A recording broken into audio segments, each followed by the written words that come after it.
Good morning पिला माने आज हमें क्लास 5 रो इंग्लिश विषय को पढ़िबा लेसन 1 इंग्लिश जोडा हला द मंकी फ्रॉम राइगर। आज हमें पढ़िया को जाउचे द मंकी फ्रॉम राइगर। समस्त बहीटी बाहर करके एटा को देखि नबो हला। तले मु बहीटी वर्तमान रीडिंग करछि, समस्त टी देखि नियो। हमर प्रथम लेसन टी हला lesson 1 the monkey from rigor. AE topic रु तमे बुझी पारथिबो द मंकी फ्रॉम राइगर माने एठी निहाजी ऊपर गोटे माकड़ रहिछि ना, आ गोटे रहिछि कोन बाघ। आ तमे तार पिक्चर मध्ये देखुछो, एठी पिक्चर मध्ये रहिछि।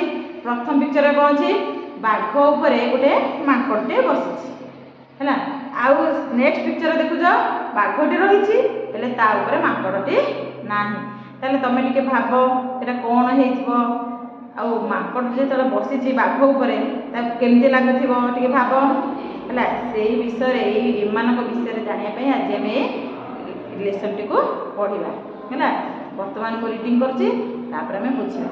एबे चला रीडिंग करबा। टेक्स्ट को आसो। There was a monkey from Raigad who rode on a tiger. They returned from the ride with the monkey inside and the smile on the face of the tiger. There was a monkey from Raigad.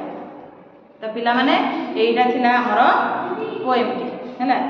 There was a monkey from Raigad माने कोनला गोटिए माकड़ थिला जे कि रायगढ़ रु आसीथिला, जे कि रायगढ़ रु आसीथिला।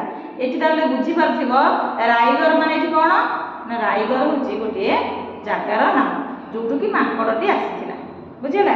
तापरे who rode on a tiger, who rode on a tiger जे कि गोटे बाघ ऊपर बसी आसीथिला। They return from the ride, से माने कोन कले जेते बेले बुलाबुली सारी की फेरिले विथ द मंकी इनसाइड, आसिला बेले को माकड़टी भितरे थिला। का भितरे थिला अर्थात से कहला बाघर पेटरे थिला। जेते बेले से माने आसीथिले प्रथम रु जेतले माकड़टी आसिला से गोटे बाघर पिठी पर बसी आसिला। से माने बुलाबुली सारी की आसिला बेले को माकड़टी सेठी नथिला, अर्थात से कोथिला बाघर भितरे थिला माने पेटरे थिला। And the smile on the face of the tiger, आउ सेतेबेलको बाघ मुहरे गोटे बड़ हसटिए थिला। काईकि हेतिबो एमति भाबुछ तमे?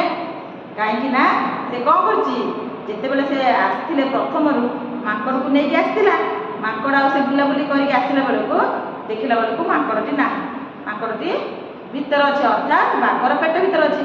अर्थात बाघटी त कोन करछि खाई देछि, सेठी पई ता पेट कोनला जे कोउतला शांत होई गला, सेठी पई से भारी खुशी अछि। सेठी पई ता मुहर गोटे बड़ स्माइल बा हसटिए अछि। There was a monkey from राइगर, ताले एई भलिया गोटे माकड़ थिला जे कि राइगर रु आसीथिला। पिला माने मु भाबुची तमे एटा को भारी भलो भाबरे बुझी पाथिबो। तथेबी एथिरे जदी किछि कष्ट शब्द तम रहि जाइथिबो मु ताकू तम पई लिखि दोची, तमे सेउडा को लिखि नबो आउ पीडीएफ करके मते छाड़िबो। तार सब अर्थ लिखिलो कि नाही ताकू सब पीडीएफ करके छाड़िबो, ता प्रश्न उत्तर टी करिबो। ठीक अछि। आज पई एई क्लास टी एति